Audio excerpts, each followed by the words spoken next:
Oh, hello. Welcome to another episode of Odd Shaped Panel. We're talking about Harry Potter tonight. It's true. Anything to say? I'm excited. I know that we have some first-time callers coming in, so that's going to be cool. I'm pretty sure that everyone's excited. We're talking about Harry Potter, of course, because we have Fantastic Beasts and Where to Find Them coming out in theaters next month in November, and we're pretty excited about that. So we're going to not only be talking about the Harry Potter films, but also a little bit about our expectations for Fantastic Beasts. And anything else? No, I think that's it. Like Kimber said, we have a bunch of people tonight. But first, if you are just joining us, I'm Tom, and this is Kimber. And this is Odd Shaped Panel. It's pretty much a call-in talk show podcast. It's very hard to quantify, but welcome. And if you want to talk to us outside of this, you can tweet at me and the show at Odd Shaped Panel. And you can tweet me at SJ+Junkie with an IE at the end. So we're going to get together. We're going to probably be talking here for about 3 hours just to let you know what you're getting yourselves into. You are not obligated to stay, but we would appreciate it. But if you can't make the whole thing, what we do is we go and we condense these down and clip them with some visual aids, and then we put them on our other channel, Tough, which is run by our producer Jack Shipley, who's in the chat with us, along with some other friends of ours. And you should go over there and check out their other shows. But I'm sure we're going to get into that later. So we should probably just get started. Do you have... Yes, we're going to call Nolan D first, right here. Okay. And we're going to have a couple people coming in for all of the questions.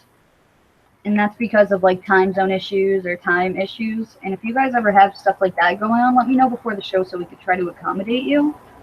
But we're going to try to get everybody in tonight, of course, to talk about Harry Potter. Morgan wanted to join us, but he got sleepy, so he's not going to make it tonight. But he does send his love. All right, so the invite for Nolan just went out. For those who don't know Nolan, you may have seen him in the last fan fiction, Tea Time Battle for Blood, which he fought valiantly in. It was a great performance. Jack's gonna sleep when he's dead, so I understand that. So what's going on with you guys while we wait for Nolan to pick up? Yeah, and if any more of you guys are coming into the room and you want to get thrown into the list to talk on the show, then just let me know in the chat and I'll put you down. The line is not very long right now. Right now we got Nolan and then Jack, and I haven't seen Cal yet, but I know he wanted to come in early too. So if anybody else, I know Dee is here, but she wanted to maybe wait a little bit. No Cursed Child spoilers. Yes. Jack reminds us here. We have a few people, including us, who have not read it yet. So please, no Cursed Child spoilers during the live show. Ashley's here. And so is Cal, and cool. So is... Delicia. Yeah.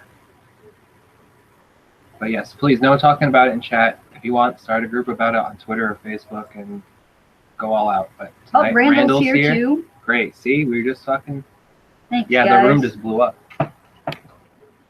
And just to let you guys know what's going on too, a lot of people are asking what's up with Blab because they've heard that there's a resurgence. We got invited to the beta, but we were told that they do not record the session, so there's kind of really no point to it.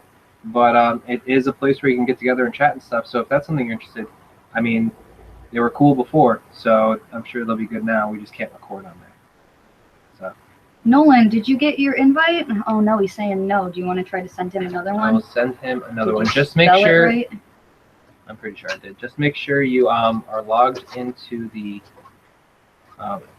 email you gave us, because I know sometimes that's a problem. And sometimes you have to be logged in through Google+. Make sure that you're logged into Google+, because I know that people have had problems before. Yeah. I wish you could just click on your name and call you.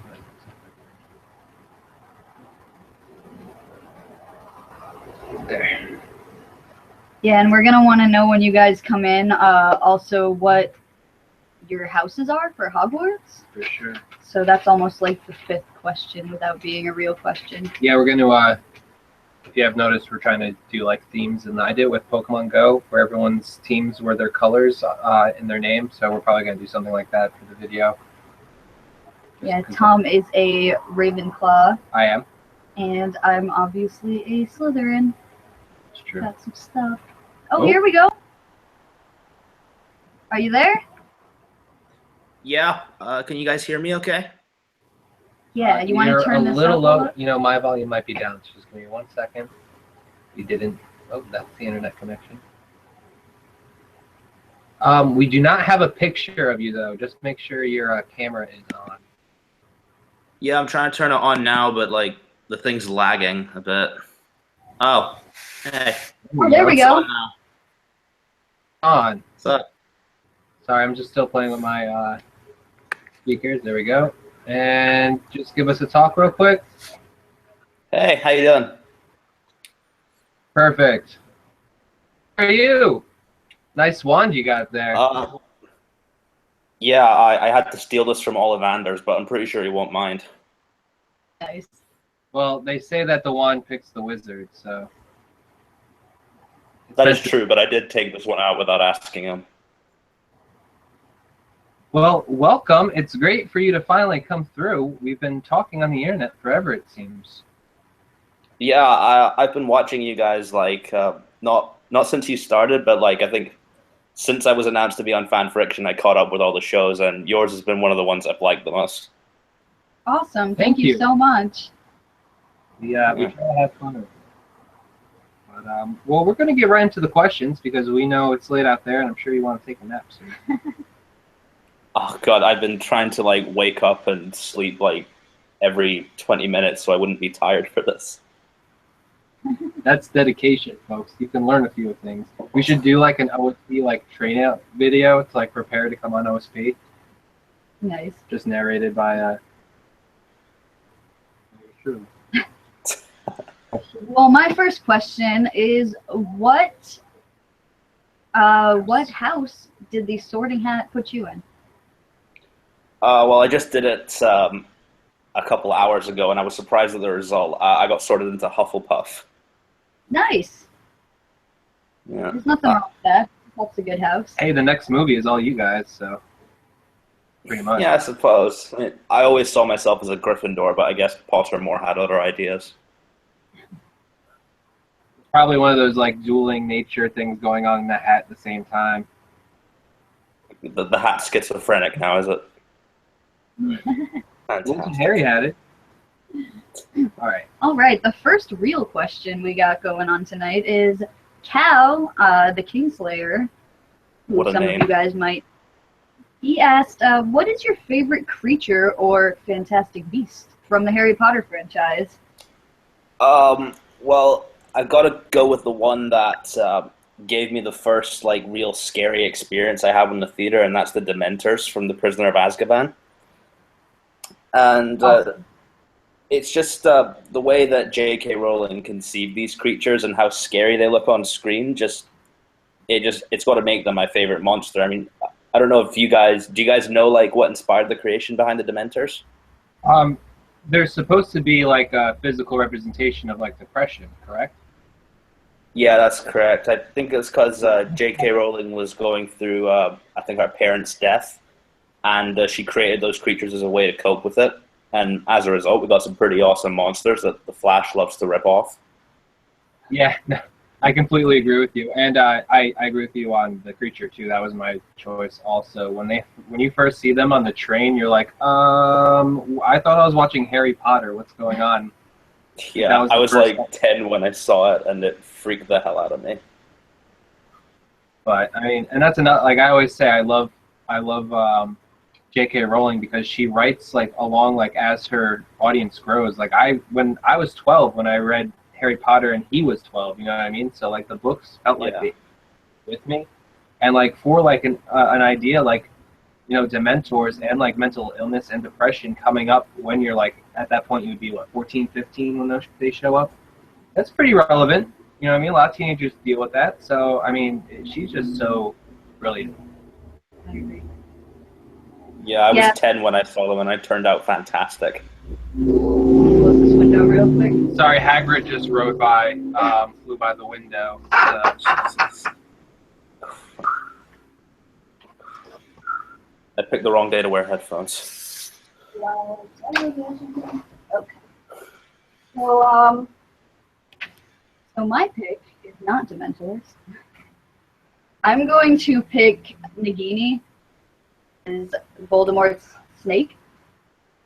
And why he's my, or she, I guess, is my favorite is because she's got, like, not only can Voldemort communicate with her because of Parseltongue, but they also have, like, a special connection because she ends up being a Horcrux, which also gives her a connection with Harry Potter, too. He even had, like, a dream where he saw through her eyes and everything. So I just think of all the creatures, the real-life one mixed with fantasy is the most interesting to me. So I'm also partial to snakes. And if I'm not mistaken, she was a Horcrux Yeah, too, right? I said that. Oh, yeah, okay. So I got distracted by the chat. I'm sorry. There's a little something going on in there.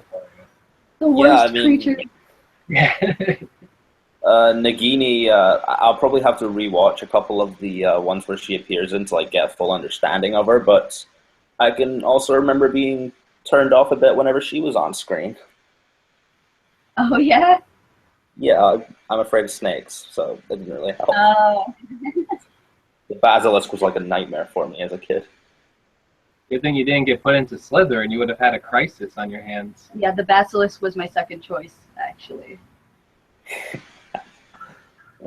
And people are asking about that. Is it true that the snake that Harry releases in the first book and movie is Nagini? I don't think that's true. I know that there's like a quote around the internet that they're saying she said, but I don't think that quote that J.K. Rowling said is true. I don't believe that that's the same snake. I just think that's coincidental. That's That'd like be the really wildest fan theory I've ever heard. Yeah. Yeah, I don't think so. All right, the second question we got here, Jack Shipley at JRS Pitboy 2008 asked, who is your favorite witch or wizard from the Harry Potter films? It's also from The Prisoner of Azkaban. I gotta go with Sirius Black. One, because he's a Nice. badass. He's one of the most interesting characters. And I've always said this to my friends, and they always disagree with me, but I think his death in the Order of the Phoenix is the saddest death in the series. I agree. Well, he gets murdered by his cousin, first of all. Yeah, that's already pretty messed up. Yeah, he was also my choice, and I think that my favorite thing about Sirius Black is that he's one of the characters, much like Snape, that isn't really what he seems. Like, the way that people see him isn't what he is, and he's also kind of like a rebel in the best way, because when you look at Sirius, you would think that he's a Slytherin. And Yeah. that's because his entire family is Slytherins. But he kind of defied the whole thing when he became a Gryffindor, which was completely out of the box for his family. Like, being a Slytherin was almost his blood right. That's like Malfoy becoming a Gryffindor. I just think he's a super interesting character. Well, they show that when he takes over his family's house, and you go and you see the wallpaper. That's all like a family tree. Isn't he like singed out? Yeah. He's definitely Poor like Sirius the... Black. But you brought up Snape, and Snape was my answer. What a heartbreaking character. Yeah, if And you go for, back like- and rewatch it, it's his character makes a lot more sense. Yeah, and the payoff is like, I don't know how J.K. Rowling didn't like spoil it herself. You know what I mean? Like, by book 4, I would have been like, I gotta tell him that Snape's a good guy. Like, I gotta tell him. But like, she was able to like, see it through. And the payoff was so good, and oh my god, I'm getting choked up thinking about it. Yeah, then Gary Oldman's performance also helps bring a new layer to Sirius Black. Yeah, he's amazing. I love him and everything, pretty much. But Sirius Black might be my favorite Gary Oldman performance. I just love him. I'm just laughing I wouldn't at disagree how with that. Gary Oldman's like the man of 1,000 faces. Like, he Yes. never looks the same in 2 movies. I love it. Yeah, the first thing I saw him in, he was Sid Vicious. Then he played Sirius Black. Dracula.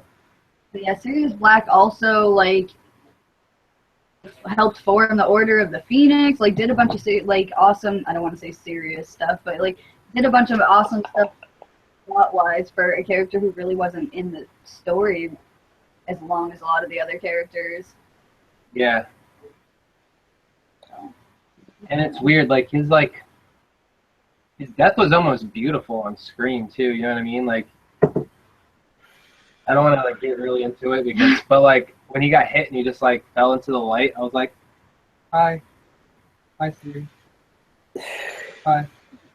Yeah, and the worst thing about his death was that if he hadn't have died, Harry probably would have had a home, and then he just got that ripped away from him again. So that's why I keep thinking he's the saddest death in the series. Yeah. For sure. For sure. All right, let's keep this rolling with question number 3. Another one from Cal the Kingslayer, and that one says, "What would your Patronus be?" Well, I also did this on Pottermore to prep for this, and once again, I was surprised at the answer because I didn't even know this existed in the world. I got a husky, which I don't know what that symbolizes. I guess it means like, I don't know, I'm cute, but I can bite if I'm attacked. I think it's a symbol of endurance because like they're able to like run and stuff through cold and. That's true. Sorry, I read a lot about like totem animals. Yeah. But I took this. What would you pick if it wasn't like? I probably would have gone for a doe like Harry does because it's the most badass looking Patronus. Nice. Yeah, like a ghost deer. Does look awesome. Yeah. On Pottermore, I took it and I got a pheasant, which I was like, okay, which is hilarious because Kimber got a hunting dog, and I'm like, that's about right. But if I was to choose, I'd probably do like a jackalope, which, if you're not familiar, is like a rabbit that has like small like antlers. Oh yeah, it was in a Scooby-Doo movie. That's how I know what a jackalope was. Yeah, it's an old American folk tale.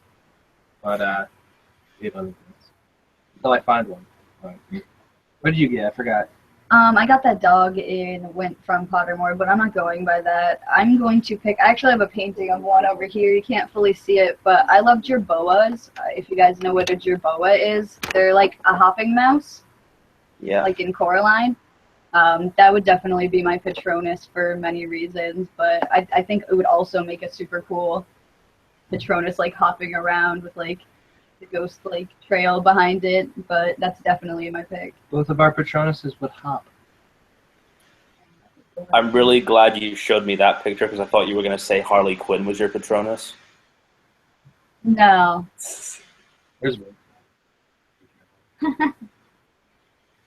All right, last question tonight before we let Nolan get to sleep is our buddy Randall at Randall Sands asked us, "Are you worried the Fantastic Beasts and Where to Find Them won't live up to the original movies?" Kind of yes and no, because I've been rewatching the Potter series recently, and not only are they just great movies, like they give you so much fun and adventure with them, and that looks like what Fantastic Beasts is going to give, but once again, Fantastic Beasts is in no way related to the Harry Potter universe. Like, it's not like a prequel to Harry Potter or anything. It's like its own original story, and like it will be able to go off what Newt Scamander does. If people are going into this expecting a Harry Potter prequel, I think they're only letting themselves down. With that being said, the trailer does remind me a bit of like Goosebumps, and that movie was a huge surprise for me last year. So who knows? It could go either way with this, but it won't erase the legacy of the Potter movies or anything like that. We also liked Goosebumps, but my question is, did that vibe come off because of the CGI? Not necessarily the CGI, just the whole like catching the monsters thing. Oh yeah, that's true. Okay, I didn't think about it that way. I mean, when we saw them talking in the trailer, the goblins, like I'm of course thinking of like the practical like prosthetic goblins from the Harry Potter, and now they're just like pumped out CGI ones. I mean, but they look good. They look like, I'm not trashing it, but it's gonna, like, I know that's gonna bother me the entire movie. Like, that's. It's like The Hobbit and. Yeah, exactly. It's again. but I've already seen it one way. It's almost like how they changed Flitwick, like halfway through the franchise. Yes. Oh yeah. Like the thing is, the Harry Potter movies, even though they had like switched directors and even some actors, they kept like a consistency of quality throughout. And I think that that's like my only concern is that you want it to feel like a Harry Potter movie. That being well, J.K. Rowling writing the script. I am excited by the trailer though. I think it seems really fun. I think that like they're using the special effects in a fun way with the like I guess the creatures and stuff. Yeah, they look really good. Everything looks good. It's like it's the only thing that bothers me is stuff I've already seen. Yeah. Because like the Buckbeak was pretty much entirely CGI, and she looked good, or she looked good at the time. But so I'm not worried about the monsters and stuff like that. It's only the things that I've already seen done. You just want like. But I'm even more excited because like I love period pieces. So seeing all of those old seeing classic like Manhattan and all the other like cars and stuff. The costumes look awesome. I really love the way. I love a lot of the casting choices. I love Eddie Redmayne. I think that he looks great for Newt Scamander. He looks awesome. I'm curious to see what Colin Farrell's about. I'm not a huge Colin Farrell fan, but I'm interested in his character. I want to see some American Wizards and what they got going on. I had a theory that Ezra Miller's character was going to turn out to be the bad guy, because he just looks like a bad guy from the way the trailer's presenting him. I only saw him for like 3 seconds, and he had like a weird monk haircut, and I was like, "All right, man." Like he looks he looks kind of like he just walked out of Hot Topic Wizarding Edition. So, like Hot Topic set up on Diagon Alley. Yeah, exactly. All right, Noel. Thank you so much for coming by. It was great having you on. Thanks so much for having me, man. Get some sleep, and then, when this is all edited down, you can check out the full episode. Or you can watch I'll definitely do that. And hopefully we'll get to see you fight on fan fiction again. You did a really awesome job, and we'd love to see you. Oh, man, I was so nervous. I just, kept making jokes all the time. Well, we enjoyed watching it. It was definitely, I think, one of my favorite fights to watch. That was really exciting. Oh, that means a lot to me. Thank you. No problem. Thank you. All right. All right, so I'm going to boot you. It's nothing personal. All right, mischief managed. Oh, man. Last. Jack is next, so we'll send Jack an invite? I guess.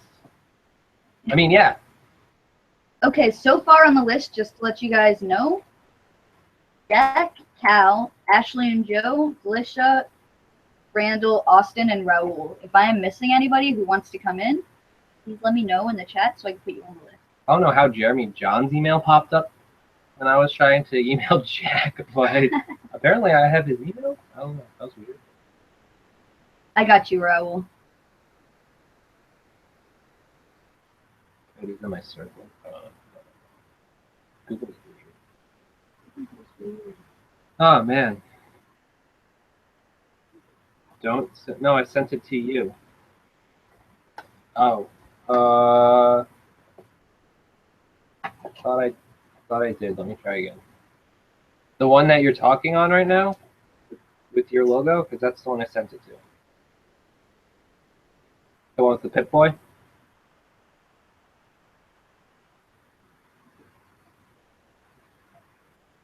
Hey, Billy.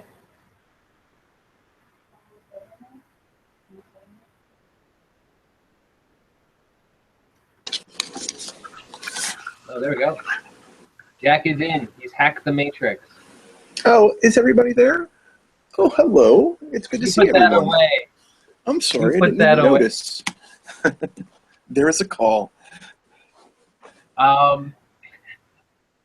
Hey guys, how are you? Well, let me turn off my sound from the other one. There we go, so that I can hear you guys. Great, that is beneficial. Yes, much better. Good to see everybody. Yes, it's great to see you too. It's been a while. It has been a while. I haven't been on in a couple weeks, a couple shows. I've been super busy. Oh, we know. You're a busy guy. I am. Can't help myself. Yeah, well, you should have seen his opening. It was great. You missed it. But, I can do it again. I can do it again for when she walks over. When I'll pretend to be nice and busy doing it again. Well, I gotta Reveal? He's still not here, man. I know. Come on, Kimber. He's dealing with the cat. End scene. So, Billy called you the godfather of tough. Hey, I'll make you an offer you can't refuse. Yeah, I it sounds did about call right. him a wizard on my horror house episode. Oh yeah, Remember? that's funny. If anyone has a chance, we talked about Morgan earlier. He does this horror house podcast, Oh yeah. and he just held his 10th podcast, and it was a Vincent Price episode with Kimber. Wow. And at the end, they were talking about they were trying to figure out how you were finagling all these celebrity guests, and Kimber came to the conclusion that you're just a wizard. So it's very appropriate for this episode for you to come back. And here I am, the wizard. You're a wizard, Jack. I'm a wizard, Jack. All right. Well, real quick, what house do you belong to? Well, according to Pottermore, and I'm willing to accept Pottermore's decision because it's like, oh, everybody has the house they might want to be in, but really it's like, okay, well, Pottermore knows. And I've tried that Pottermore thing 3 or 4 times. And every single time, no matter how I've answered the questions, I've always been in Hufflepuff. Every single time. And it's fine with me. Like, I don't mind that it's Hufflepuff, but we have never won the House Cup, and I've been in Pottermore since the beta, and we can never win the Pottermore House Cup. So I've just sort of resigned myself that we never will. Well, realistically, this could be your year with Fantastic Beasts coming out, since it'll get Hufflepuff out there. Yeah, I don't want to jump to question 4 just yet, but we'll talk about that. But Hufflepuff, Hufflepuff actually seems kind of appropriate for me. I think Kimber even said that like she sort of saw it in me, and it makes sense. It makes sense, and I like that you can. I like that you can. If it was the real Sorting Hat, you could kind of get put into the house you want anyway, with the right kind of nudging. So it's possible that I might end up being in, any house I want. So I'm fine with Hufflepuff. As you should be. It's your destiny. But our first question comes from the Kingslayer himself. The Kingslayer. What is your favorite creature from the Harry Potter universe? I'm glad that it wasn't taken by Nolan because my favorite creature is the Thestral, which is the horses that pull the carriages from the boats to Hogwarts, but they are invisible to anyone unless you've witnessed death firsthand. And I love those creatures. I think that concept is amazing because you weren't expecting it. He's just going to school, and there was all of a sudden there's this element, and it all just, or I think it's the 5th book, right? Is when Thestrals come around. So you're not expecting it. Yeah, because he had to see Cedric die. So that would be book 5. Yeah, it's Goblet of Fire. Yeah. So no, he sees Thestrals in Order of the Phoenix. He sees Cedric dies in Goblet of Fire. My bad. You're right. That's when he's talking about Luna and stuff. I remember that. And I remember how awesome it was when like Luna Lovegood also saw them, and like he had one person who also knew that they were there, but Luna was so goofy that you weren't sure if she was actually like right or not. Like, oh well, Luna's just crazy. So do I believe her that she also sees them? Like that was just so fantastic. I love those creatures and just the dynamic they brought to the books. They were amazing. Yeah, and shout out to Luna Lovegood. She's awesome. One of my favorite characters. And the whole story behind how the actress got that role and everything just shows how like a wonderful person J.K. Rowling. Totally. Like I don't know. Are you familiar with it? I'm not. Tell it. I'll let it go. I don't know something, so hit me. The actress who played Luna Lovegood was a huge fan, and she happened to be going through like anorexia at the time. Oh, wow. Kind of They're like hospitalized for like anorexia, and oh wow. To a book signing, and she met J.K. Rowling, and she's like, I love Luna Lovegood. She speaks to me so much, blah blah blah. And J.K. Rowling was like, if you can get healthy, you can play her in a movie. Or you can audition. Yeah, you can audition, and she got it. She ended. Wow, that's amazing. Yeah, that's really I don't cool. think she's ever lived with her illness either. I think she's like moved forward. Yeah. And talked about it. And Somebody. well, Yeah. all of the Harry Potter kids grew up beautiful. It's kind of amazing. That long bottom. Neville Longbottom, man, Longbottom. he sure sprouted in the looks category, didn't he? Hufflepuff joke. Yeah, like that? All right. Well, you asked. I did. Who is your favorite wizard This is from actually... the Harry Potter? Sorry, I didn't mean to cut you off there. This is a tough question, actually, because there's so many really great wizards. And I'm going to cheat slightly with my answer because my favorite wizard is a twin. So I'm choosing both Fred and George Weasley because they finish each other's sentences. They are almost one person, but they were, if there were students at Hogwarts that were me, it's them. Like they're too smart for their own good, but they just don't take school seriously enough. At the end of the day, school just isn't right for them, but they're still like really smart and creative, and like they just need to fly free and do their thing. And that's what I love about them. And like that's why the death of one of them is tragic for me. Spoiler alert. It's a very significant death in the sense that like, wow, like these twins, their power is sort of broken in some ways by having one of them die, but they still stood up even though they seemed to be pranksters. They still showed up when the time was right, and they defended Hogwarts. But I loved their attitudes. I cheered reading the fifth book when their last day at school, when they're just causing all that mayhem for Umbridge, and they're just wrecking that place up, and then they're like, check it, we're out, boom, mic drop, see ya. I cheered when I read that scene. They're so well written. Their dynamic was fantastic. They are my favorite characters in all of Hogwarts, or in all of Harry. Yeah, I would say that's the worst death in the series for me. Oh, that's totally. Just rough. The twin, and those two are like such a pair, Did no one say before? I don't want to talk about that. No one should write in the chat what he said earlier about the Weasleys because it's very poetic. But they'll get heartstring. Yeah, I think their loss is that's really a significant loss when you think about it. You know what I mean? They carry the spirit of the books throughout. So like their death at the end of the book, you feel that loss because they were the joy and the light of that series, especially in book 5, because book 5 is so depressing. Like I remember reading that book and there's just not a lot of good stuff that happens in that book. And really that moment when they leave Hogwarts is probably the happiest thing that takes place in book 5. Because it's a really depressing book. So like you needed those characters to get you through the darkest moments of Harry Potter.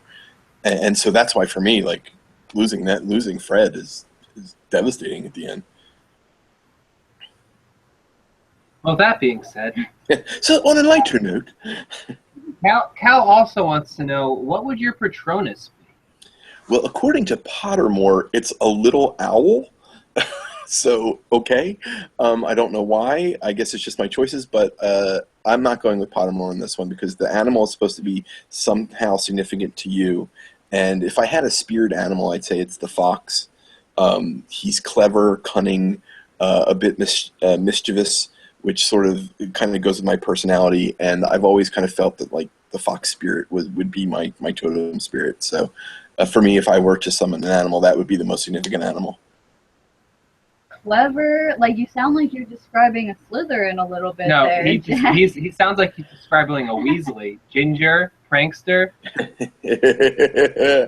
Well, it's the houses are very subjective. They say there's no dark wizard that didn't come from Slytherin, but not all Slytherin is dark wizards, and it's kind of the same thing. Like not everyone in Gryffindor is necessarily the heroic type, Neville Longbottom, but they have their heroic moment, Neville Longbottom. No, he was not the hero until the end. But I'm just saying, like you would not have.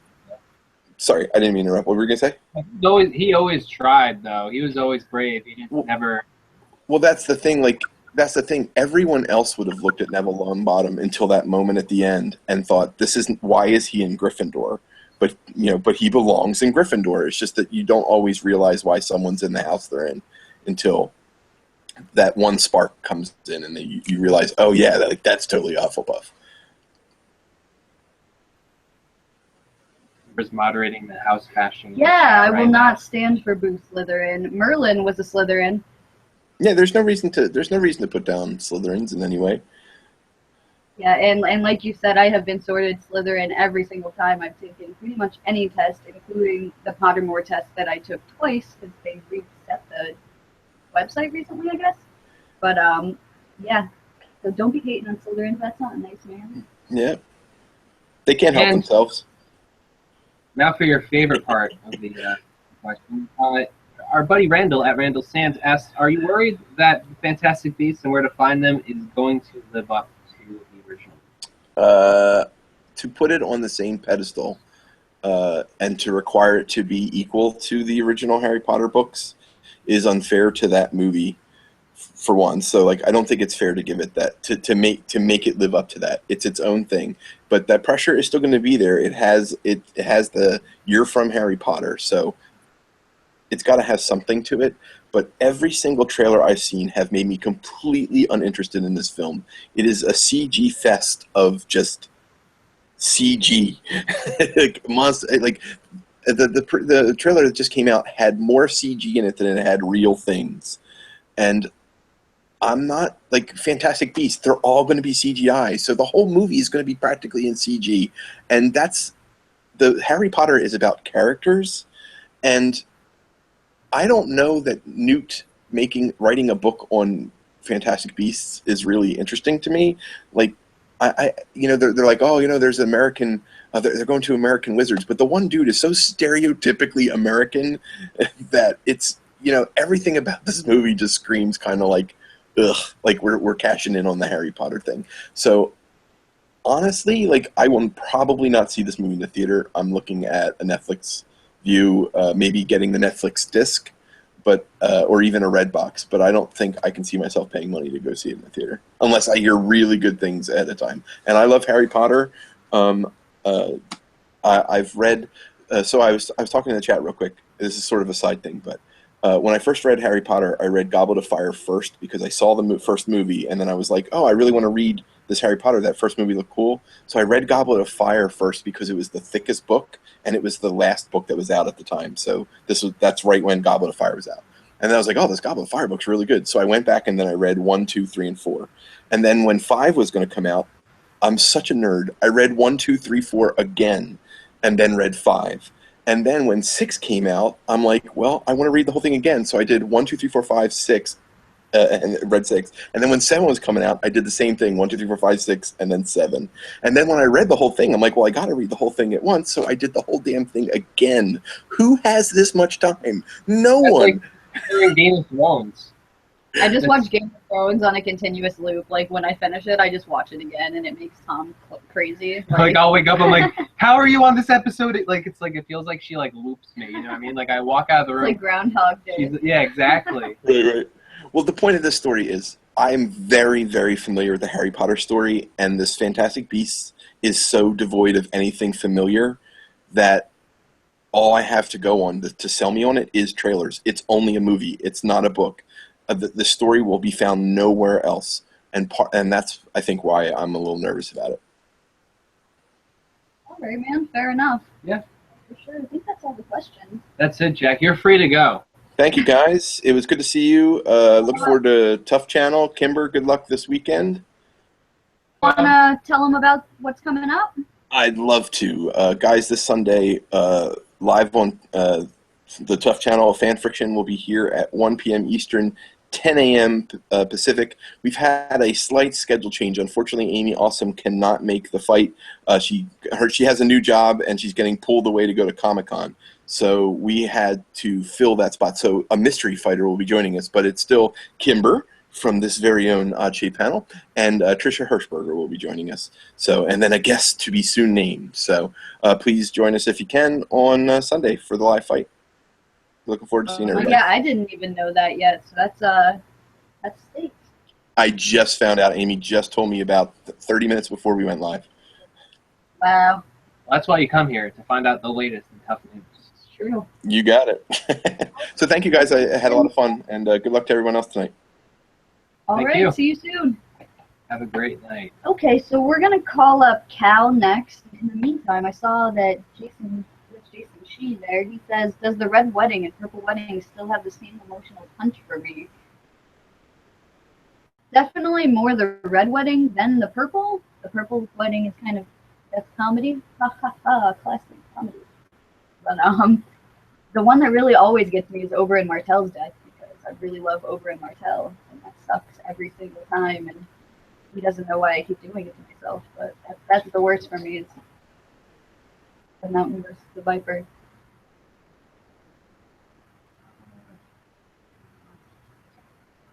All right, we're just trying to find Cal real quick.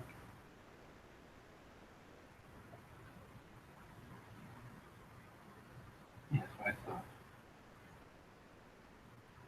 Oh, YouTube, you're ridiculous.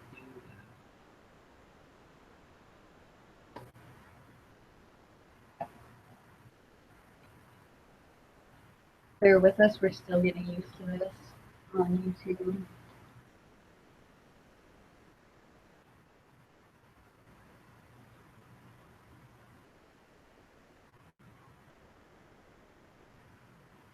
Yeah, I know it's super quiet. Sorry, guys. Well, oh, that's what.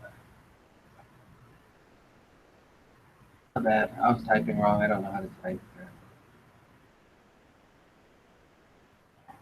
Invite sent. All right. Wait, another announcement, I guess. There's In more? the meantime, I am starting to put together items for another giveaway. We did show these stickers from Jalen Piperco and bookmarks that she made as well on my Facebook and Twitter pages. If you guys follow me at either one of those. It was similar to the last set that was in the Ladies of Tough box, but this definitely had some different characters. Some Game of Thrones. I know there was some Star Wars, so you can check those out on my Twitter page and follow us to find out how you can win that stuff and more. For sure. Cal, you should be having your invite.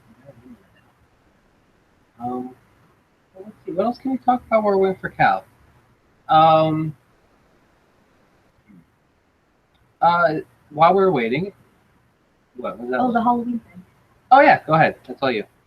So obviously a Halloween is coming up, and we were talking about maybe doing like a Halloween episode, maybe even like a costume party if you guys are down to call in costume. But we were thinking like Monday we could do it on Halloween, but I know that people who are into Halloween are gonna have stuff that they want to do on that night. So I'm wondering if you guys would be down maybe on, I think it was like the 27th and the 28th, which is like a Thursday and Friday. If you would be down to do another OSP that week instead of doing Halloween, but doing a Halloween themed episode about like horror movies and stuff that's specifically good to watch for Halloween, but possibly in costume. So if you guys are down, and just let me know what would be better for your schedules, either Thursday or Friday, and we'll try to put together something for that for the 27th or 28th of October. Yes. And along on that, Jason She was asking us what is next episode's theme. We don't know yet, but while we're here, why don't you guys think about it, and we'll come back to it and take a few ideas, and we'll run a poll, and then we'll figure out what's up. Did you want to talk tonight, Jason? Just let me know in the chat.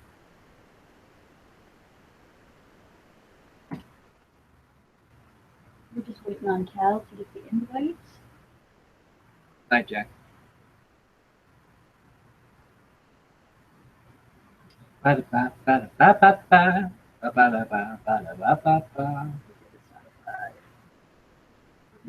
We have done sci-fi. It was called science fiction. I have you on the list, Bill. And Jason's not sure. Jason is on there. Um, I have everybody. I know that. I'll some send other you people might- another one, Cal, but I sent you two already. So watch out for like. Spam.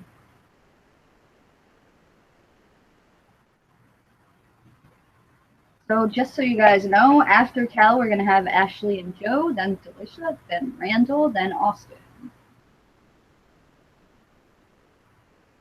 Then we're all gonna belly them.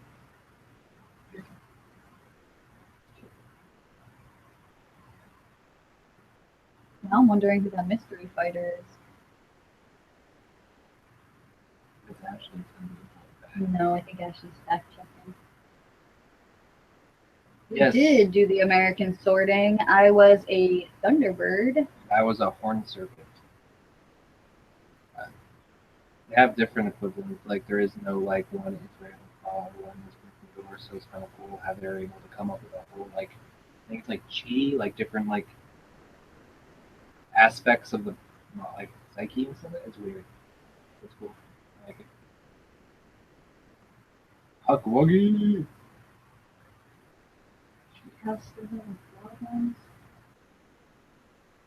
I guess we'll just give it a while, Cal. If you get the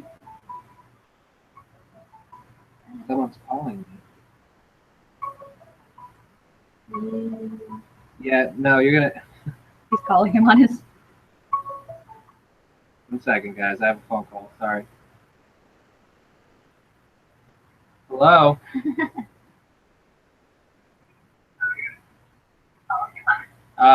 So it doesn't come up like this. But It's Cal. say hi, everybody. Well, yeah. Because I'm not getting it on my Hangouts or my. Well, here we'll ask the questions quick. I'm just trying to figure out a spot. No. Because you can hear the echo and everything. It's not going to work. Well, we tried. It was good to see you, Cal. We'll try to send you another one soon, and maybe you'll go through. All right. All right. Thanks, man. That's a first. That was fun. All right, so who's up next? It's and then we'll Cal. try Cal again. So we're going to You wanna try do Ashley, and Joe? and then we're going to try Cal. Maybe it just takes a minute for us to I don't know. Like, I know how the internet works. Series of tubes.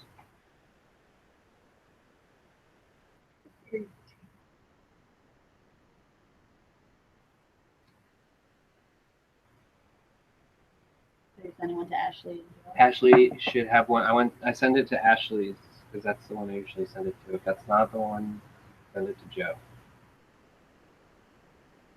Just joining us and wondering what the hell we're talking about. We're talking about Harry Potter, and it's a call-in show. So oh, There we go. ah! Hello. Hey guys. Hey. How's it going? Good. How are you guys? Tired. We're tired, but we're here. We're excited about the Harry Potter episode. Give you a little more. Oh, scoot in. I guess let's start off with what houses are you guys? I'm of course Ravenclaw. I just bought this shirt yesterday. Ravenclaw Quidditch captain. I wore it to work, and the kids were like, "I'm in Ravenclaw too, Miss Davis." And you're like, I don't believe it. No, these kids I are know, definitely I'm in playing. Ravenclaw. I took the quiz yesterday, the Pottermore sorting house quiz thingy, and got, to my dismay, I got Gryffindor. I really was hoping I was a Hufflepuff. Like, I really like Hufflepuff.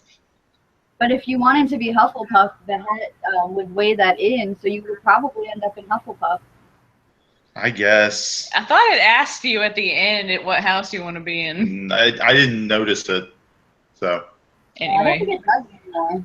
That's a nice shirt you got there too, Joe. I'm noticing that. Thank you. We just got them in today, our BFF shirts that Janine designed for us. Yes, so excited. Joe came to pick me up at work wearing it. I'm like, why did you wear this to work? Well, I know you guys just put out an episode recently. Did you want to tell everyone about that real quick? Sure. It's over the Prestige, which is hilariously linked because it has to do with magic. Exactly. It's the Christopher Nolan's The Prestige, which is about rival magicians, and just very non-linear and just a very interesting movie. One that we kind of disagreed on. I'd say they were Christian Bale's character was a Slytherin, and the Hugh Jackman's character was Ravenclaw. I don't know. They both were very ambitious. I think they would both be in Slytherin. I guess that's fair. Yeah, because especially like in the turning point when I think it was Scarlett Johansson's character said like that won't bring your wife back. He's like, I don't care about her. It's like, ooh. Yep, Like we're done. yeah, definitely. Anyway, that was way off topic, but totally. Just go watch it. It's real fun. Yeah, real quick, I did side with Ashley on that. I like The Prestige. I think it's a good movie. It's okay. So, I had fun with it. It was better than I thought it would be because I got it confused with all the other movies that came out at that time that had magical titles. Mhm. it freaking has David Bowie as Tesla in it. Exactly, yes. He was so great as Tesla. And Andy Serkis too. And, yeah, Andy Serkis not having to play a CGI character. That's my favorite kind of Andy Serkis. They need to hire him. Right? Ultron Andy Serkis is best Andy Serkis. Cannibal. He says Scraps the Cannibal would have been played by Andy Serkis. I know. You mean Patches? Patches. With the wrong meter. Nice. All right, so Cal, who was just trying to call in and having a hard time, he asked, what is your favorite creature or fantastic beast from the Harry Potter series? Me first. This is kind of a tough one because like I love unicorns so much, but they don't really have a lot of unicorns in Harry Potter except the one that died in the forest, and that just makes me sad. But I really love the hippogriff, like Buckbeak, like those kind of creatures were I thought looked really cool in the movie and just like like a fun kind of adventurous creature.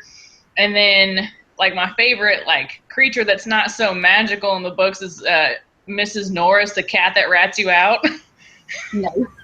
I wish we had that kind of cat at my work. I could bring my cats and they could rat everybody out. It'd be funny.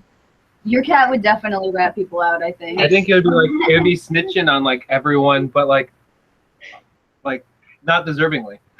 Like meow, meow, meow. You're gonna call her over here. She's kind of behaved tonight. So, Ashley, are you saying that you wouldn't drink unicorn blood? I mean, probably not. Didn't it cause bad things to happen? Sounds like a narcotic. I don't remember. It's been a while since I've seen the movie and read the book. It's a double-edged sword because it's like immortality, but it's also like so pure that I think like drinking it corrupts you. Or Side effects include turban. Loss of tenure at your school. Nice. Growing the head of a Dark Lord out of the back of yours.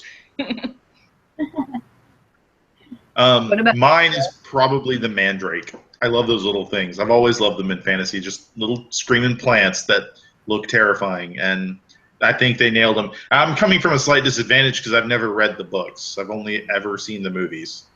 So I'm going to be struggling to remember one of my favorite characters later, but I'm going to do my best. But they were always one of my favorite creatures in fantasy because of all fantasy beasts, they make absolutely no sense. Like, because dragons, yeah, they breathe fire, and that doesn't make sense, but you can be like, well, there's glands, and there's, all this other stuff. But a mandrake doesn't have lungs, but it screams. So. And another connection, Pan's Labyrinth. I was just thinking that. The milk with the mandrake root and all that other good stuff. So, yeah. Nice. Interesting. All right. So Jack at JRS Pitboy 2008, who we were just talking to, he asked, who's your favorite witch or wizard from Harry Potter? I don't remember his name, but when we came out of the movie, the night we were watching it, I called him Magical Sabretooth. And yeah, him. I don't know why he wasn't in it very much, and he did very little when he was there, but I'm like, oh, look, it's Magical Sabretooth. That's awesome. There's a whole like theory that because like you notice that like wolfbanes go missing from like snakes like inventory and stuff like that, that Fenrir actually scratches Draco and Draco's a werewolf. I've heard that theory. Yeah. I could buy it. Yeah,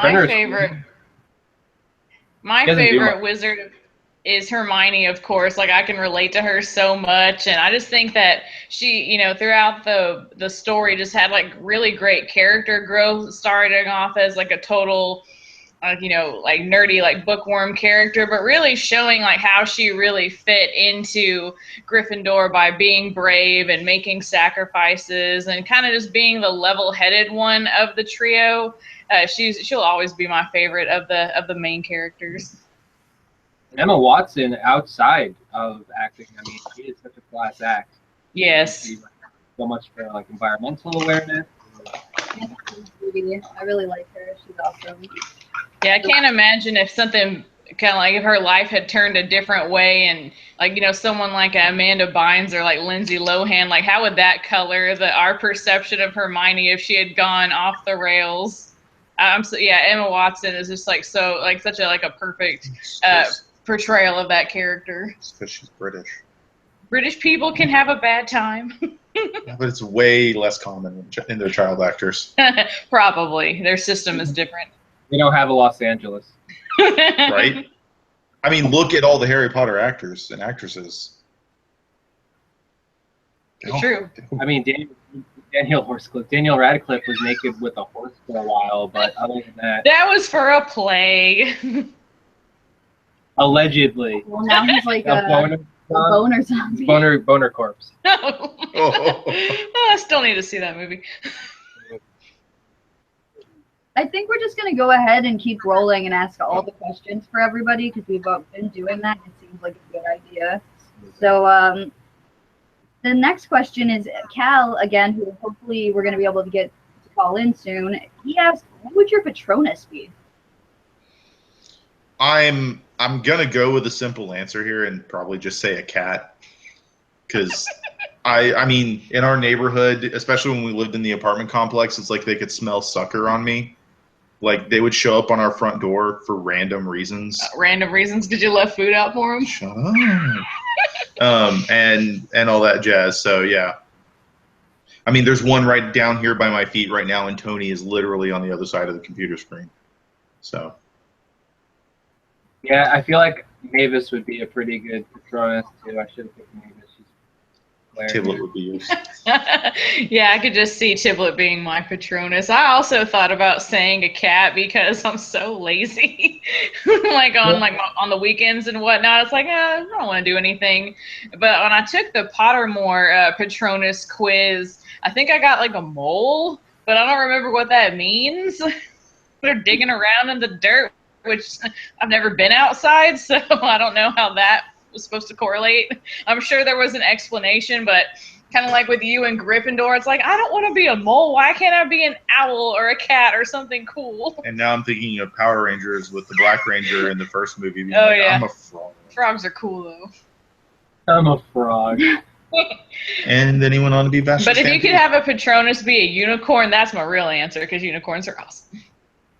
Nice. I feel like if you had Tiblet, like Tiblet as Patronus, like a Dementor would show up, you would be like blah blah blah blah, and it would come out, but just like stay at your feet and not attack the Dementor. Yeah, but it would just start meowing constantly and never shut up, and it would like an expecto patronum, and it's like all the way out of your wand. She's looking at us now. I'm surprised she hasn't come over here. She has decided that I am her best friend and will not leave me alone. She woke me up at 2:30 in the morning. Every time my alarm goes off, she pounces on me to wake me up. So it's just like a sudden turn for her. I don't know what's up with her. Nice. At least she doesn't hate you. Some cats just... That's true. All right, well, our buddy Randall at Randall Sands asks, are you worried about the Fantastic Beasts and where to find them living up to the original? I kind of hope it doesn't. Like, I don't want, like, it's inevitable, like Jack said, that it's going to be compared to the original movies, but I don't want it to, because it's not the same feel, because the original movies were all about this epic prophecy involving good versus evil and the boy who lived and all these big mystical mumbo jumbo things, and this just sounds like some dude messed up and now he's got to fix his problem, and I kind of want it to be that. Like, I want there to be, like how Star Wars has Rogue One coming out, I want there to be other stuff happening in this world that isn't the big story arc. And yeah, I like what Nolan had to say about, like, this is not a prequel to Harry Potter, because I remember the prequels. I love Star Wars. When I was growing up, I watched it all the time, and my sister came and got me to go watch the first one. And I remember being in 9th grade in the theater and going, there's no stakes in this movie. I already know everything's going to be okay. So I'm hoping that this movie will find a way to, make it still feel like it's in that Harry Potter universe, but also a way to have stakes and a way to, make it an engaging story, because it looks like they've put a lot of effort into making it look really good. I hope everything else holds up and the story's good. And, I don't think anybody wants like a movie to ever fail. I would hope not anyway. That movie super. That's like, why would you live your life that way? Because internet. Anyway. But I just think it's interesting. And clearly it's like we can make more money from this franchise, but at least they're not trying to do like, now we're going to see all the movies from Draco's perspective, or something lame that they could pull, like they did in the Twilight novels where they wrote them all for Edward's perspective. What? Yeah. Draco Malfoy's Suicide Squad. The Slytherin Squad. Oh man, that probably would be better than Suicide. This guy thinks he's a wolf, but he's a wizard. He's gonna be the Rick Flag. Yeah. All right, well, that's all for it. Thank you so much for coming by, guys. You never miss an episode. It's great seeing you. We try. Yeah. Thank you for having us. Yeah, it's always fun talking about nerdy stuff with you guys and being in the chat with all of our other friends. For real, we are a community here. Yes. We're not a community. We're family. Oh. The only thing that makes it better is if Optimus Prime showed up right now. Oh, don't do that. Don't. All right, guys. Well, it's great having you. All right. Take it easy. And yeah, All good right. luck to Kimber on Sunday. Not that she You're needs fact-checking? it. Yeah, as far as I know, I'm fact checking. We don't know what more schedule changes could happen. Exactly. Living on the edge. All right, guys. We'll talk to you soon. All right, bye. Bye. News is Cal just got his invite, so Cal, you can call in whenever you want. There is a little bit of a delay, so I'm just gonna. You can call right in. But that was nice. That was touching. Feels. Yeah. Yeah. Yep. I'm glad some people can share my concerns for the CGI. That's fine. Feels kind of weird. Oh, Cal's here. Whoa. Hi, Cal. I didn't even. Weird CGI. Yeah. Can you see me? Oh, I can see you, And Cal. can you hear me? And I can hear you. Fantastic. I don't have my headset because I said I got the new iPhone, so like it doesn't have that plug thing. That's and all right. Lower the volume on me just a tad because I can hear the reverb. Alright. Other than that, it should be cool. All right, man. Well, we're going to get right into it. How are you? I am better now. I had the flu last episode, so I couldn't get beyond, but Oh, well, I'm glad you're feeling better. And I'm glad you felt good enough to ask us these questions. Oh, yeah. You asked the first. And you asked, what is your favorite creature in the Harry Potter franchise? it'd have to be the basilisk because I love snakes, and how can you like not like a giant snake? And I mean, it just had a cool like fight. There's a cool fight scene between him and, well, it wasn't much, but like it was cool, and how the Phoenix comes and blinds the basilisk. It's just an awesome scene. And then later on, the basilisk venom ends up being an important weapon against Voldemort too. So against some of his Horcruxes. So I mean, it had more than one purpose. I like how they went back to it in like a later movie, just to, you know, I like when things like that happen, when like a weapon or something that happened a few movies ago ends up being important later on. So Yeah, Chekhov's gun. But what's interesting though is I never thought, you know what I mean? Like when you're watching the Basilisk and stuff like that, you're never going to think, oh, they're going to use that as a weapon later. So it's one of those Chekhov's gun that was kind of like hidden. I can barely hear you. I got to turn you up a little bit. Sorry. Sorry about that. Right. I was just saying that it's kind of cool how you would have never thought that reading the Basilisk is like, oh, they're going to turn this into a weapon. Yeah. And they do. Also, we got introduced to the sword. Yeah. The first Basilisk. With the Gryffindor sword and how it appears to a true Gryffindor, right, in time of need. So that was cool also.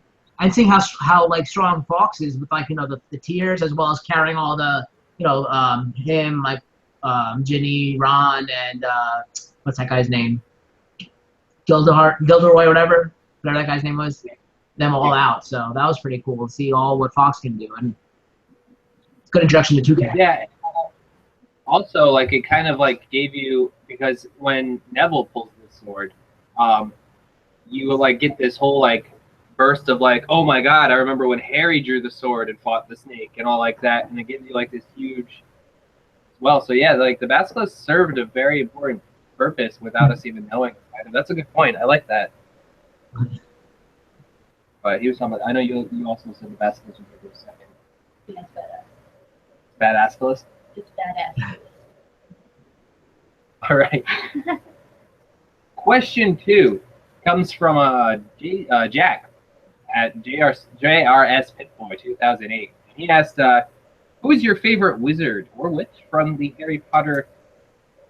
I have to agree with Ashley. I would say Hermione, just the way the growth of her character, because like, you know, she's awesome at spells. First of all, even when she was like in the first book, when she fixes his glasses for him and doing everything like Wingardium Leviosa and all that kind of stuff, like she was fantastic at that, and she develops as a character really well, you know. And she's like a true friend. Who would like make their parents forget who they were just so they can go on a quest with their friends? You know, that's kind of nuts. Like, that's true friendship. I think I mentioned that a few few episodes back of Odd Shit Panel too, like saying who was like one of the female pop culture, I think I said, was Hermione also, because, you know, and not to mention, like you were saying, like Emma Watson in real life is a class act. She's beautiful, intelligent. I think she went to like Brown University or something, like, you know, and then she's always like good in the media, like always like taking pictures with fans and stuff, and never like putting anyone down, not any bad scandals. So there's all around the actress, the character, everything about her. Hermione is just amazing.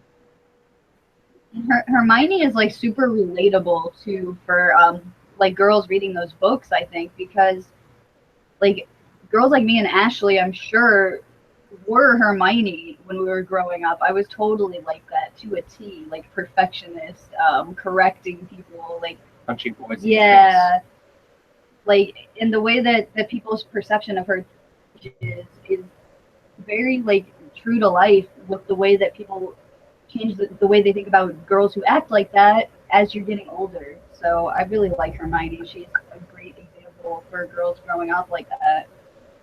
I think for me, I'd probably most relate to Ron, but as a favorite character, as a favorite wizard, I'd probably definitely choose Hermione, because I like seeing all these strong women characters. Like we always talk about in Game of Thrones, we have all the strong women characters, and now like just now when I went to see Magnificent Seven today, and you see like one of the women characters like a little bit stronger, and you see the preview for Rogue One, and now that has a female lead, and how Rey is important in Star Wars. Like I love seeing all these female characters like getting, you know, they're doing now. I'm actually watching WWE in the background. Actually, the main event tonight is a women's match. It's a women's match, so that's, you know, awesome. I just love seeing all this. It's pretty great. Yeah, Game of Thrones is gonna be like a girl season next season too, with all the chicks like rising to power. It's definitely as you see from Janae's artwork behind you. Yes, exactly. I also want to say she knocked it out of the park again with Ashley and Joe's shirt, man. That's awesome. That's great. So I like seeing that. Yeah, we don't deserve Janine. I've said it many times. She's so great. We didn't ask you what house. Oh, unfortunately, I was sorted into Gryffindor. I really wanted to be Slytherin, but I mean, you know what? I can't have Gryffindor because it's a lion, right? Their animal's a lion, so I mean, I gotta love it. The Lannisters are lions, so I'll take it.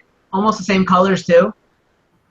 I mean, it's part lion, so I guess. It's it's a griffin for Gryffindor, but it's similar to the Lannister logo. I just remember Luna wearing that giant lion head as her. Remember when before the match, the Quidditch match, you see like Ron and Harry talking, and all of a sudden they turn to the side, and like Luna's just there with that giant head. It's hilarious. That was a good scene. All right. So you also asked, what would your Patronus be? Well, just from last question, it'd be a lion. So, because first of all, the word lion is in my name, like my real name, as you guys know. It's actually part of my real name, the word lion. So that's like, you know, and then plus my family's house sigil is also a lion, so it would have to be a lion. And I was always in what do you call it? In neglect as a child. I always thought like my favorite animal is a tiger because I love tigers, but like then I grew up to like learn that like, you know, lion's in my name, and like my family sigil's a lion, so I'd have to go with the lions. And Lannisters are lions, so I gotta go with them. And partially Gryffindor. So it would definitely be a lion. Well, it looks like you're taking pride in that answer. I couldn't hear you. Oh, pride. I got it. Now I got it. I couldn't hear it at first. I replayed the comment in my head. All right. Number 4. Our buddy Randall at Randall Sands asked, "Are you worried about the Fantastic Beasts and where to find them while living up to the original film?" All right, so you guys, I always gotta go back to Game of Thrones, but like you guys are now reading like Duncan and Tales of Duncan and all that, and the other like pretty cool. So like when I read the Harry Potter books, they had those two like they called them like the class textbooks, and that was Tales of Beetle the Bard and Fantastic Beasts. And when I'm reading those, like Fantastic Beasts seemed like more like it was just like an encyclopedia of like creatures and stuff like that. It didn't really have a story, so that's what I'm worried about. I feel like this is more going to be like a visually stunning movie as opposed to like a story-driven movie. I mean, I'm sure there's a story because you can't have it without a story, but I feel like it's going to be lacking. It's not going to have that same mystique or awe that you see from the Harry Potter. Like Joe was saying, it's that whole like good versus evil story arc and all that, and like a quest for finding like a true hero against this evil that's been there. I don't think we're going to see any of that. And if people are looking for that, they're going to be disappointed. It's more going to be like a visually stunning movie with cool like side story aspect. That's how I feel about it.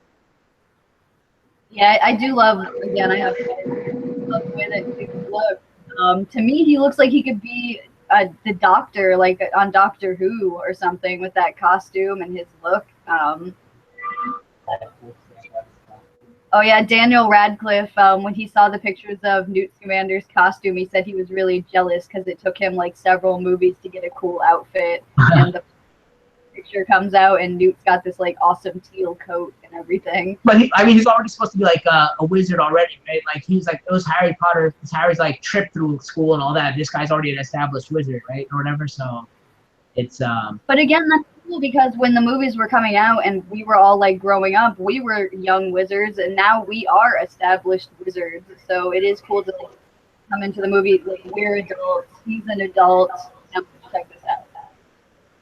I know Daniel Radcliffe recently said, with this movie coming out, I think Daniel Radcliffe recently said he wouldn't be against reprising the role of Harry if it was like the right, idea and script for it. So I don't know. You think we'll ever see another Harry Potter series? Maybe 3 more movies, anything like that, or at least a book, at least a movie on the Cursed Child, maybe. What do you guys think? You know that I would definitely watch them if they did that. I would not have any problem with that. I mean, I'm really excited to see Raphael's like scrotal beard again. So I don't know why they did that. They showed them like in the last movie. They showed them all older, and everyone looked great. And fucking Malfoy looked like Yeah. 76 years old. I don't understand. I know, yeah, I know. I remember I saw that movie like midnight release, and the whole theater laughed when they saw him, like how he looked. So I felt bad for Draco, but Draco's my boy, so I felt bad for him.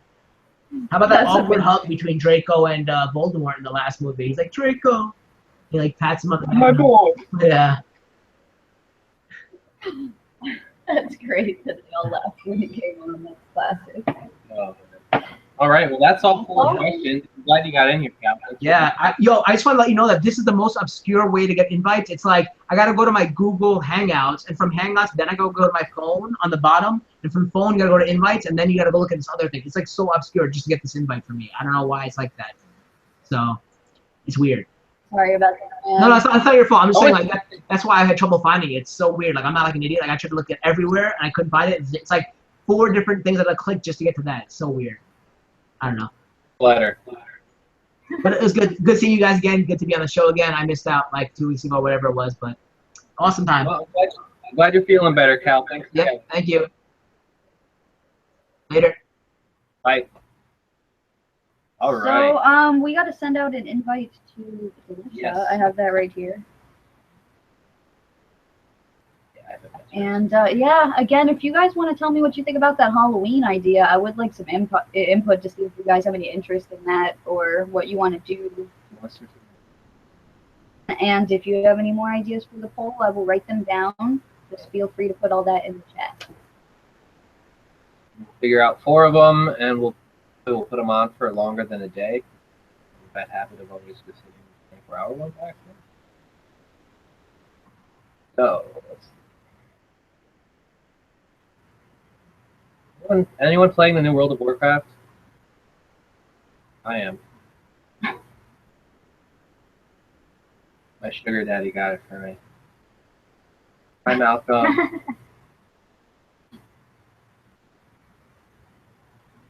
All right, so Delisha, we just sent you the invite, and it should be in your Google Hangouts or in your Google Plus or in your email. I don't know, man. I wish I could just direct call you. It looks like we have a few new viewers. You're probably wondering, hey, what's this cool thing I just came across? It's called Odd Shaped Panel. It's a call-in show. We have a chat going on. Feel free to talk to us. We're talking about Harry Potter and celebrating Fantastic Beasts coming out, possibly celebrating. We're still figuring that out, as you can tell by question 4. So Ashley is asking, so I want to make sure everyone heard. I'm talking about possibly, because Halloween is on a Monday this year, and it's actually would be on a normal odd-shaped panel night. We're thinking about maybe moving that to a few days before Halloween, like the 27th or the 28th, which is the Thursday and Friday. Maybe doing like a costume party odd-shaped panel, all about spooky movies, fun Halloween stories and such. Or maybe maybe we can do something special for Halloween. Maybe we can all watch an old movie together or something like that. Like, what do you think? Hard to organize it. Okay. I'm just spitballing. If you go to our Patreon that doesn't exist and donate $5,000, we'll watch a movie with you. Only rule, no porn. That gets weird. $5,000.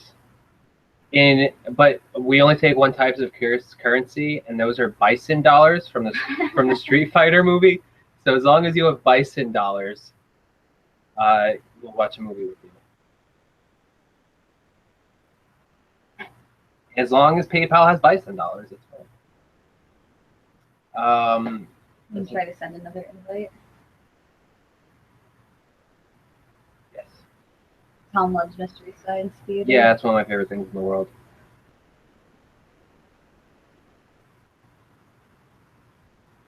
Man, I really thought Joe was going to jump all over those bison dollars, but he didn't. He didn't grab the bait. I'm just falling apart that. See, Ashley says Welcome. Hi. Can you hear me? Hey, how are you? Oh. Yes. All right, cool. I was having issues earlier. Welcome. Thanks. Delicious, a first-time caller. Am I saying your name correctly? It's Delisha. Delisha. Okay. We got it.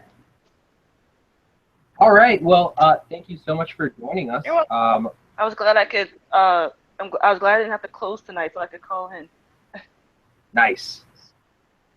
All right. Well, our first question comes from Cal. You just saw him. He said, "What is your favorite creature from the Harry Potter franchise?" My first thought was Dobby, but then I was like, wait, do we consider him a creature? Because he's such like a sentient being and such like integral to Harry and his life after Chamber of Secrets. So I was like, well, if I'm not gonna go with Dobby, I think I'm going to go with Buckbeak because I love the hippogriffs in Prisoner of Azkaban. And I like all the creatures that Hagrid brings to the students, even though some of them are very, very dangerous. But I have to go with Hippogriff as one of my favorites that he's brought to the class. And then that experience first in the book and in the movie of Harry like getting on for the first time and being so scared, but as he's like in the air, like almost the same as being on the broomstick, he has that great feeling. So that was one of my favorite creatures if I couldn't pick Dobby. Yeah, even watching the movie and like watching like Buckbeak like touch the water with his talon, it just like gives the creature so much depth because like you can watch like predatory birds like we live on the Delaware, so we have like eagles all over, and they'll do that. They'll touch the water with their claws, so it's cool how they like insert like different characteristics of each creature because like they did like the little horse like backing up and stuff too. Like it was really good. What house did you fall in? Oh yeah, I got sorted into Hufflepuff, which I didn't. Yeah, a lot of fun. Yeah, I didn't know that was gonna happen because I always thought of Gryffindor. I guess like a lot of people though does. But I'm happy with it after like reading more into it and not just dismissing them as like the house that no one else really cares about. That's how people treat them sometimes. But I've embraced it and like I'm Hufflepuff through and through. I think they have like the cutest animal mascot too, with the little badger. Yeah, but honey badgers will mess you up. So it's kind of Yeah, we're like the loyal, quiet kids, but if you threatened us or our friends, we're like, guys, no, that's not gonna happen. Nice. All right. Number 2, Jack asked, "Who is your favorite wizard from the Harry Potter films?" Like for the third person in a row, it's definitely Hermione. As I was reading the book, she was just the one who I did relate to the most growing up, being like the know-it-all teacher's pet kid in class. So I was like, Hermione is definitely me. And then, but she also like shows out throughout the book that just because people are always like getting down on you for being smart, you don't have to, be ashamed of that. Like own up to who you are and just stick with that. And then, but also since everyone else was picking Hermione, it was like the second person that I chose was Professor McGonagall, because she is just such a badass. Like she, like, don't mess with Professor McGonagall. It's like even in I don't know if they did that in the movies, but in the last book where one of the Carols or Callaways, one of the two Death Eaters, spits in her face, and that's what prompts Harry to come out of hiding from the invisibility cloak. And it was like, you shouldn't have done that. And for the first time, he was able to do the Crucio spell. And he was like, I get it. You really do have to mean it. I was like, oh, that's how much McGonagall meant to him. Yeah, if I could have any teacher at Hogwarts, it would definitely be McGonagall. She's awesome. I really love her. Even when you're first introduced to McGonagall and like Ron's being so cheeky and she's just like, whoop, what's up? And I'm like, oh, she's gonna be awesome. And that actress, she's great in everything she does. Dame Maggie. Yeah, she's definitely one of the teachers you don't want to cross, but you look up to with so much respect. Absolutely. Like there's teachers that you say, like fair, like that. I feel like she falls into that. Mhm. All right. Well, Cal asked another question. He wanted to know what your Patronus would be. Well, according to Pottermore, mine was the black and white cat. But I was like, oh, that's kind of cool. I mean, I have a cat. I love my cat. But I always thought it would be like a dog or something, because those were the animals that I've always wanted growing up. And then I finally got one when I moved out. She's like over asleep right now. But I was like, cat, that kind of suits me because I've grown up with cats all my life, and I adore them to death as well. So I own it. I'll take the black and white cat. Nice. Where is she? He's trying to grab her. Doesn't matter. Oh no! This is Oh, it's so adorable. Yeah, my cat doesn't like being picked up unless he comes to you. Ironically, his name's Spencer, but he's his own person for sure. Well, it's a name that holds up, that's for sure. Yeah, it's so funny. All right. Well, our last question for tonight. Thank you so much for joining us. This is great. Randall Sands asked, "Are you worried about Fantastic Beasts living up to the Harry Potter films?" I kind of agree with everyone else, like Ashley, Cal, and Joe, that the Harry Potter is such its own thing. I guess pretty much so, like how a lot of the Star Wars fans be like, well, the original trilogy is its own thing, and we just like discount the prequels. Not that we're gonna probably discount Fantastic Beasts, but I was saying it's gonna be its own thing, and then Fantastic Beasts will be its own thing, similar to what they're doing with like Rogue One and sort of things like that. It was like an anthology. It's in the same universe, but it's different. So I remember at first when I first heard the story that they were doing a Fantastic Beasts, I was like, how are you gonna do a movie on an encyclopedia? But once they announced that J.K. Rowling was writing the script, I was like, okay, all right, we're in good hands. Let's see what she can do with this, because she's so great at just creating this imaginative world that I know I couldn't have thought of in a million years. So I'm just really curious to see how they change this school book into an actual movie. Yeah, I really like the Rogue One comparison that I keep hearing. That's a very interesting way of looking at it because it is. I like it that it's just fleshing out this world that we all love so much. You know, it's fleshing out more. You know, what I mean, now we know what it's like, and we've always wondered what Wizards of America are like. You know what I mean? And now we're finally getting that. It might not be what we want, but we're getting. Yeah, I was talking to Ashley a couple weeks ago, and I think Tawny as well. That was like, well, hopefully this does really well, and maybe this prompts her to do a Marauders movie sometime down the line. Because I really would love to see like James, Sirius, and Remus, and even Wormtail together at school, just getting into shenanigans. Yeah, I think Raul said it during our book once. He would love to see like a that era, like the Marauders map era, Netflix style show. Yeah, like I said, even if it was just like a 10 episode like miniseries, I was like, I'm fine with that. I just want to see that translated into film somehow.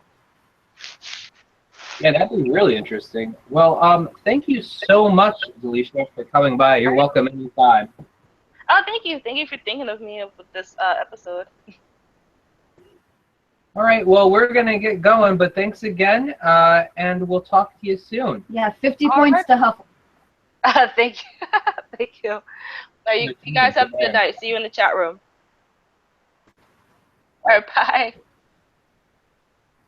All right, that was great. We love having new people. If you know anybody who likes talking about the topic we're going to get into, and I haven't seen much suggestions for next week, so I guess we're just going to take a week off. So no, all right. Nope, that means we're doing. We're just gonna do an OSP on nothing, and it's just Seinfeld references the entire time. On Muppets, that's not bad. Jim Henson would be an amazing. We want to throw that in the poll, a Jim Henson episode. Well, we're going to now. Let's let's let them think they're deciding. Tiblet special. You know what? I might have enough footage to do that on my own. So we're gonna go ahead and send Randall an invite. Still around? Yeah, I haven't seen Austin either. Austin, can we get a hell yeah in the chat room? Yeah, if you're here. So if Austin is here, he will be after Randall. And then Raul, Billy, Jason, and Sam I saw in here. Raul requested a Tim Burton.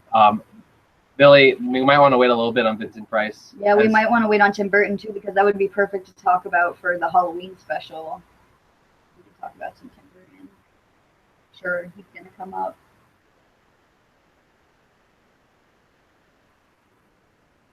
There will be one episode before the Halloween special. So hi. Hey. This is my roommate Elise. Hi. Nice to meet you. How are you? Good. How are you? Doing good. Are you a Harry Potter fan? Yeah, she's the resident Harry Potter fan. I've been a long-time fan, just not anywhere near as I guess as knowledgeable as her. So I figured she'd be good to bring in here. Awesome. Yeah. Well, let's start out with what houses you guys in? I'm in Ravenclaw. First time. I've always gotten Gryffindor before this, so. I have two. When I first took it, I got Gryffindor, and then they redid it, and I finally got Ravenclaw. And I was so thrilled. Yeah, I'm happy with it. I'm Gryffindor, but I wish I was Slytherin. To be honest with you, Yes. Like that's what I like the color scheme way more. Yeah, they have the best colors. I also like dark wizards. So it kind of yeah, I'd probably be evil. That's if I lived in this world. What gave it away? I'm sure That's not. awesome. I know. Yeah, that's my Voldemort wand, and then I have a little Quidditch Draco up there too. Oh. That is adorable.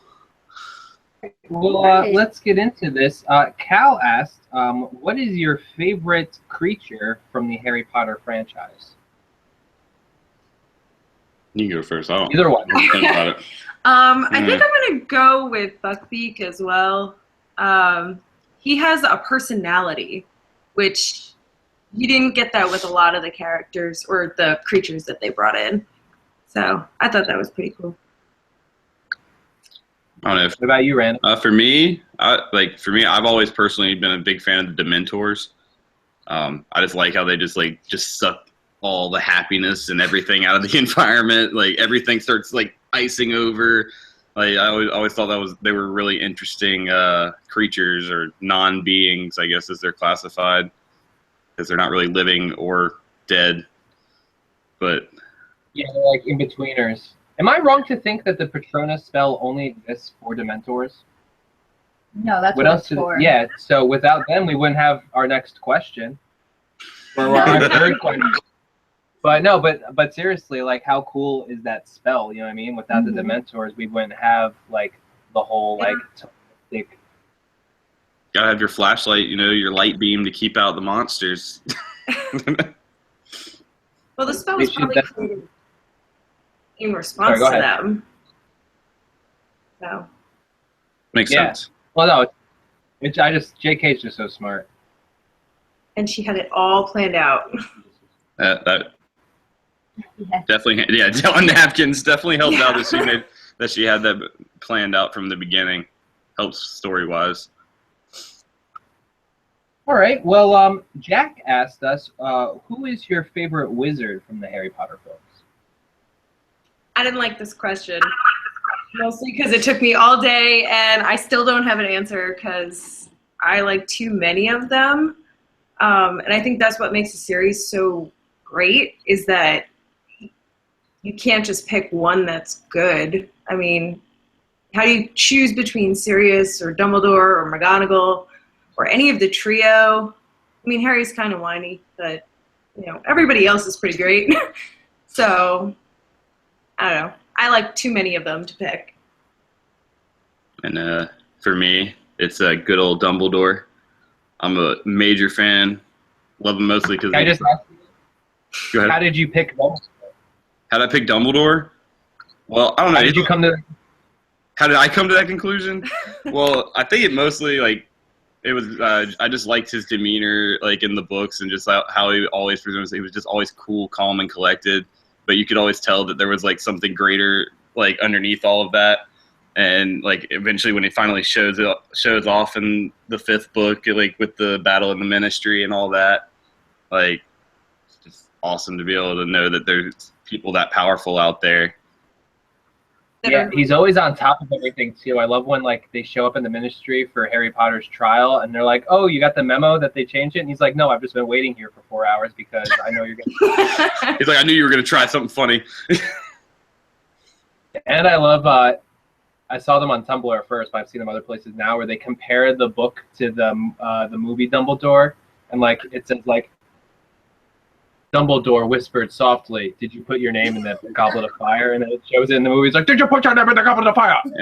See, that's where I always had a problem, like with the later movie after the second one, like of course because Dumbledore switched because the original one died, but the original one was just so perfect. He was perfect in those movies. Like he was Dumbledore, and the second one, like he tried to just distance himself from that look, and he became more angry and grumbly, and I never really liked that character after that in the movies, at least.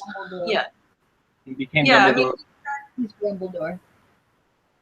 Grumbledore. He said it was intentional, though. Like, he didn't want to be compared to Richard Harris, which makes sense. Kind of hard when you think for the actor, I guess, but not for the character. All right. Well, now we're going to get to that question that I tried to segue into earlier. What is your Patronus? I got a tortoiseshell cat, which is great because I own a tortoiseshell cat. Nice. Yeah. Perfect. And I got a magpie, which apparently is a crow-like bird that's intelligent but also mischievous. So yeah. I remember you bringing that up in the chat, and yeah, when you look up magpie, even in the GIFs on Twitter or whatever, the first thing you find are just horrible attack videos of magpies swooping down and attacking people. This is what random is. The first animal to chase off them Dementors, man. Yeah. Sam's saying they're fucking terrifying. They get them in Australia. People really will ride them. Oh, yeah. sticks in their helmets so that like the birds attack the tops of the sticks instead of the tops of their head. I had actually found a video of there was one that I guess this lady had nursed back to health from a baby, and it comes back every once in a while to hang out, and it laughs like a child, and it is the creepiest thing I've ever heard, but also the funniest thing I've ever seen. So. Have you ever seen a crow talk? I think a couple times I've seen like them like doing studies at like universities with like crows, and a couple of them being able to speak a few words. I know they can solve math problems. Yeah, well, the thing is, like, their tongues don't do it naturally, but if you split a crow's tongue, they can talk. Like, I had a friend's grandfather, and we went to his house all the time, and the bird was like, you had a crow going, come here, I love you. And it was, like, the creepiest thing. Oh, yeah, no. Oh, no. That's the last bird I want talking to me. In Game of Thrones, the ravens, they're always, like, they talk. So. King. Yeah, but they have an extra eye. That makes it less...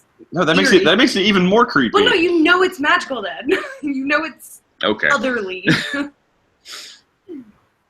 All right. Randall Sands at Randall Sands asks, are you worried that the Fantastic Beasts and Where to Find Them movie will not live up to the original? And I guess when I was asking that question originally, I wasn't really thinking in the sense of of course both stories will stand their own. Like, there's nothing this can do to take away from the originals.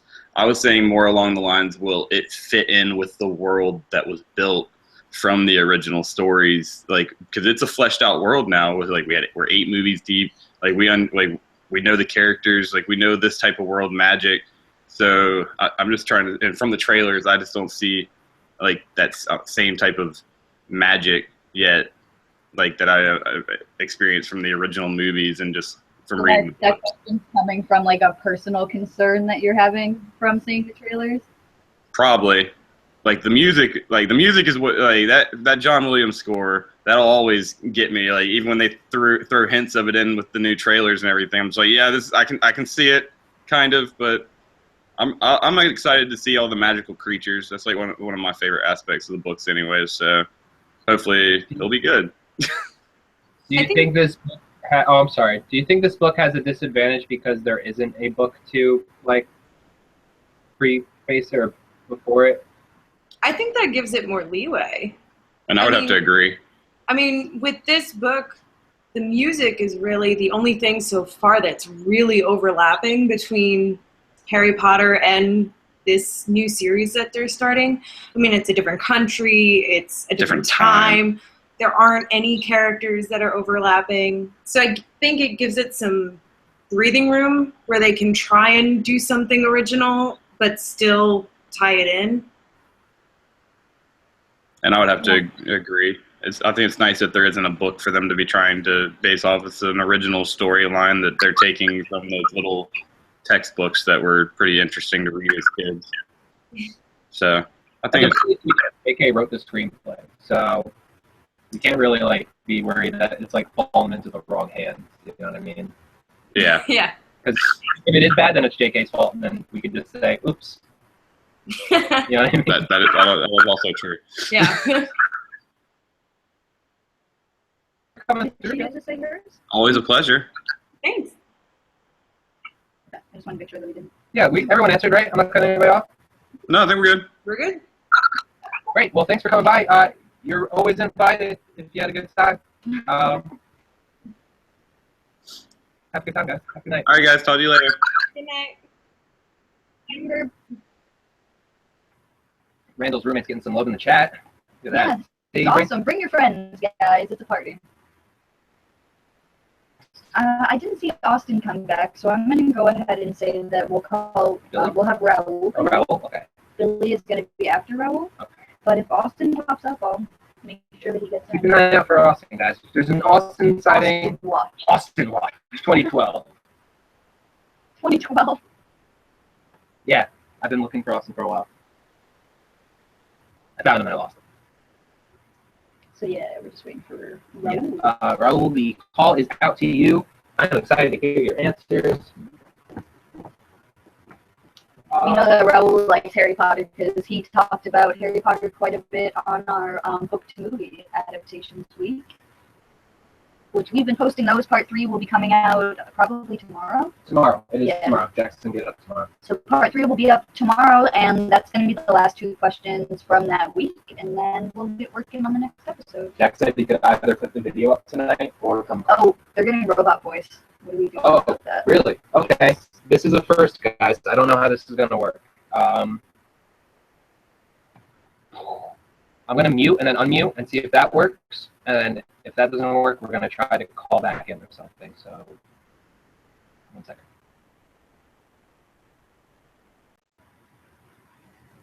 How's that? Did that change anything?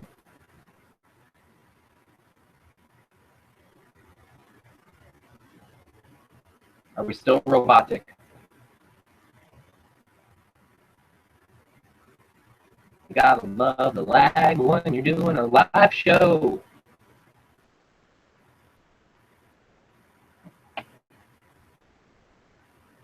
Still glitchy. All right. I'm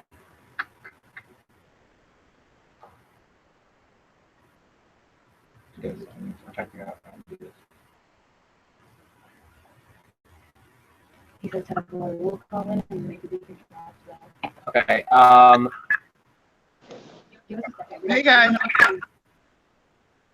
We don't know what's going to happen, but we're having some technical difficulties, so we're going to try real quick to restart it. Okay. Okay. Hey, guys. We don't know what's going to happen, but we're...